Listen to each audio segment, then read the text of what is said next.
Hello everyone, কেমন আছো তোমরা সবাই? আশা করছি সবাই খুব ভালো আছো। আমি কিন্তু বেশ ভালো আছি। তো ভিডিওটা দেখে তোমরা হয়তো কিছুটা আন্দাজ করতে পেরেইছো। তো তার আগে চলো আমি তোমাদের সাথে রিভিল করে দিই।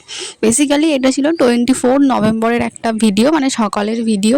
তো যথারীতি সকালবেলা কিন্তু আমি ঘুম থেকে উঠে গেছিলাম, আর উঠেই দেখি গোপা আমার জন্য এরকম একটা সারপ্রাইজ প্ল্যান করেছিল। সেটা আমি সত্যি আশাই করিনি, অন্তত ওর থেকে। তো যাই হোক, সেদিন ছিল আমার বার্থডে। তো আমি 23 ইয়ার্স হয়ে গেলাম। তো সেই জন্যই গোপা এখানে একটা ছোট্ট কেক নিয়ে এসেছিলো। সত্যি কথা বলতে, কেক ছোট হোক বা বড় হোক সেটা নিয়ে আমার কোনো আফসোস নেই। আমার কাছে একটাই, যে ভালোবেসে কেউ কিছু দিলে সেটা সেভাবে নিতে হয়। তো যাই হোক, এখানে দেখো আমার কিন্তু কেক কাটা হয়ে গেছে। তারপরে একটু ওকে খাইয়ে দিলাম, নিজে একটু খেয়ে নিলাম।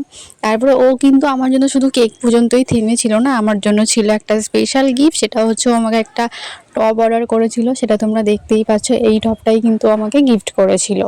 তো যাই হোক, এটা ছিল সকালের। তারপরে আর কোনো ক্লিপ নেওয়া হয়নি সেভাবে।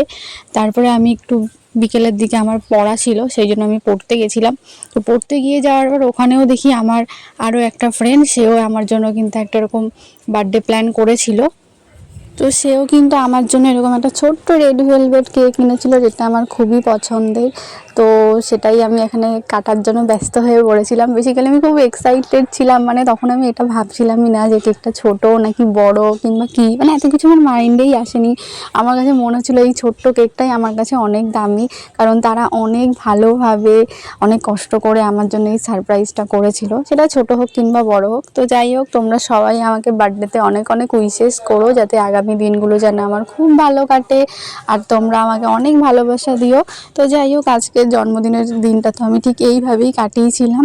তো সেটাই তোমাদের সাথে একটু ছোট্ট করে শেয়ার করে দিলাম। তো চলো, আজকের ভিডিওটা এই পর্যন্তই। দেখা হচ্ছে নেক্সট কোনো ভিডিওতে। ততক্ষণের জন্য তোমরা ভালো থেকো, সুস্থ থেকো। তো টাটা।